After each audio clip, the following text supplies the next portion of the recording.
presidente Luis Abinader pronunció y dirigió esta semana al país, nosotros detectamos un segmento del discurso que para nosotros tiene una enorme trascendencia y que si se ejecuta con transparencia y con firmeza, va a ayudar a tener el Estado moderno al que todos aspiramos.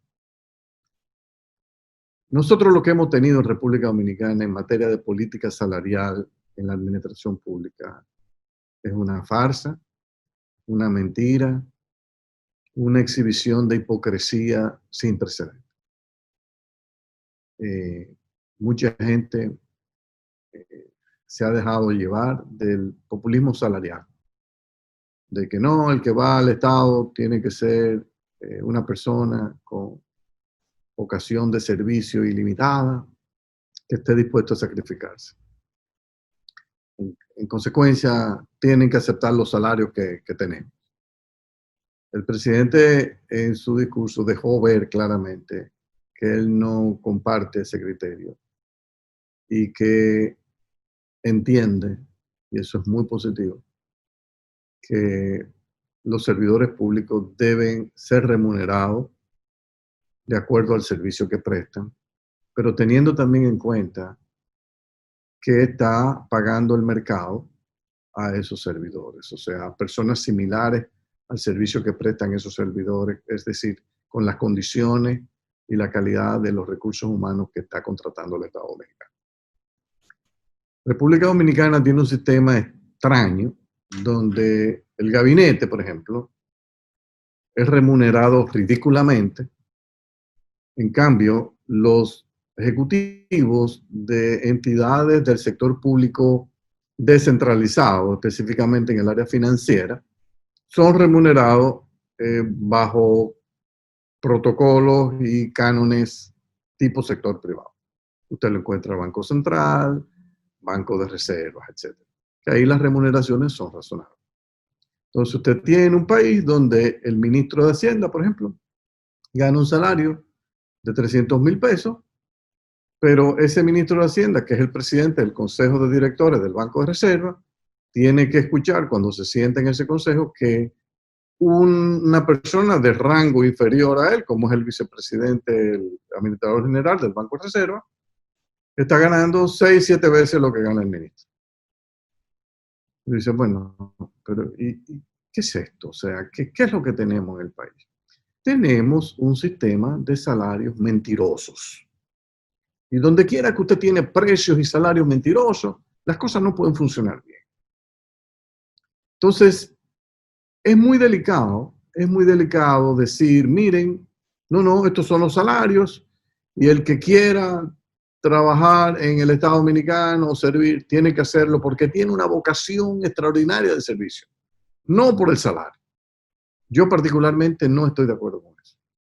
Y lo he dicho durante muchos años, que el modelo que yo he favorecido es el modelo que Lee Kuan Yew estableció en Singapur, donde él decía, miren, yo quiero en el Estado los mejores recursos humanos de Singapur. Esta es la corporación más grande del Singapur, el Estado. Yo no puedo tener que el Estado esté manejado por los peores recursos humanos. Para eso, yo tengo que pagar por lo menos igual que el sector privado. Y en unos años incluso se llegó a pagar un 10% más que lo que pagaban la contraparte del privado. Allá usted encuentra, por ejemplo, que los ministros en tiempos de Singapur, de Lee Kuan Yew, ganaban $150,000 al mes. El propio primer ejecutivo, el primer ministro que era él, ganaba $215,000, $220,000 al mes. O sea, era una remuneración que le permitía servir con tranquilidad, tener ahorros, generar ahorros, de manera que cuando se retiraran pudiesen tener sus ahorros, como lo obtiene cualquier persona en el sector privado. Mucha gente en el mundo lo criticó. Eso es una barbaridad, eso es un abuso. Bueno, la experiencia es que el sistema se ha mantenido. Singapur tiene los mejores recursos humanos, o una buena parte de sus mejores recursos humanos en el Estado. Es uno de los países más desarrollados del mundo. Tienen una economía sólida y tienen los menores niveles de de corrupción y de opacidad en todo el mundo. Porque con esas remuneraciones que se pagan allá, no hay espacio para que haya permisibilidad de alguien metiendo la mano. No es posible. Entonces, no es que República Dominicana de la noche a la mañana pueda imitar a Singapur y pagar esos salarios. Pero a mí me parece que ha llegado el momento de que dejemos la hipocresía, principalmente los empresarios y los profesionales, que dejemos la hipocresía y la engavetemos y que estemos diciendo que no, que estos funcionarios que ganan qué, o que ganan, esos salarios que está recibiendo el gabinete de República Dominicana, esos son unos salarios que no dan para que esos ministros puedan vivir. A no ser, a no ser que esa es una posibilidad y podríamos decidir que es el modelo que queremos. Yo no estoy de acuerdo con él. Que solo vayan a la administración pública millonarios, o sea, personas que tengan todos sus problemas resueltos y que ese salario de 300,000 pesos que se le paga a los ministros, de los cuales cuando usted les resta los impuestos, lo que le quede 220 y pico mil pesos, ellos incluso no lo cobren porque no tienen necesidad, porque son personas de mucha riqueza. Bueno, pues yo realmente no estoy de acuerdo con eso. Yo no estoy de acuerdo con que limitemos el servicio en la administración pública únicamente a personas que han sido exitosas en el sector privado y que han acumulado una gran fortuna. Yo no creo que eso es lo que el país persigue. Yo sí creo que el país debe perseguir tener una remuneración equilibrada, razonable, que pueda atraer recursos humanos valiosos, muchachos jóvenes que están empezando a trabajar, tienen 5 o 10 años trabajando en el mercado laboral, súper bien preparados y que puedan ser remunerados razonablemente. Yo pienso que esta es probablemente una de las reformas principales si nosotros queremos dar un salto de transparencia y de honestidad en la administración de recursos públicos como nunca antes en la historia. Pienso que las señales que nos envían las estructuras salariales del Banco Central y del Banco de Reserva deben ser los patrones de referencia para redefinir la política salarial en la administración pública. Y otra cosa, lo tengo muy claro, o sea, la remuneración tiene que reflejar el servicio prestado. No es lo mismo lo que usted le va a pagar al ministro de Educación que lo que usted le tiene que pagar al ministro de la Mujer o al ministro de la Juventud. O sea, lo mismo un ministro de Hacienda que está manejando la deuda pública, la recaudación tributaria, no va a ganar el mismo salario que usted le paga, qué sé yo, al ministro de Cultura o al ministro de Administración Pública. No es posible. O sea, usted puede tener categorías en base al servicio que se presta. La presidencia de la República, yo entiendo que tiene que tener el salario máximo. En eso yo estoy en línea con lo que tenía Lee Kuan Yew en Singapur.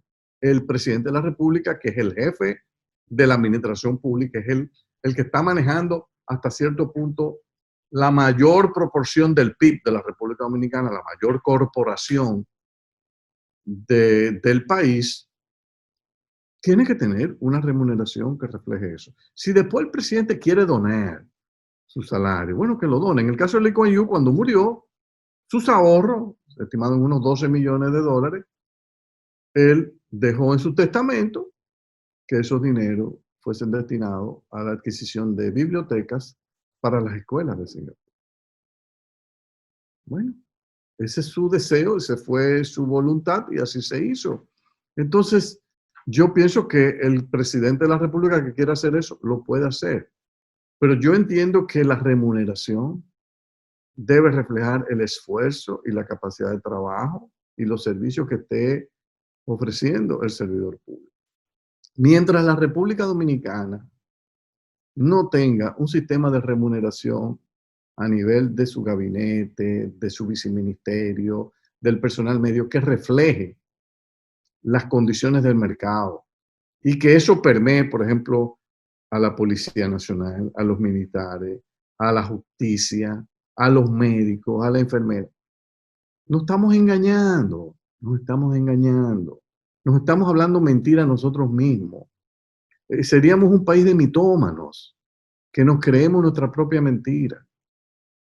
Entonces, debemos dar un paso adelante y tener una discusión sensata. Va a haber mucha gente que se va a rasgar la vestidura, pero no importa. Lo importante es trazar el protocolo, cumplirlo. Incluso el gobierno podría contratar los servicios de una firma no local, que se busquen una de las firmas grandes de consultoría financiera y salariales que hay en el mundo y que le venga a hacer una evaluación de cuál debería ser, en base a lo que remunera el sector privado, la remuneración del gabinete, de los viceministros, de los encargados de oficinas públicas, e incluso en qué áreas del gobierno los funcionarios y del Estado Dominicano, aparte de sus salarios, deben merecer o tener un acceso a un bono por desempeño. Todo eso se estipula. Solo el día en que los servidores públicos sepan que tienen un nivel de salario decente, transparente, vamos a comenzar a reducir los incentivos. No que va a desaparecer, pero vamos a comenzar a reducir los incentivos para la falta de transparencia, para la opacidad y la corrupción.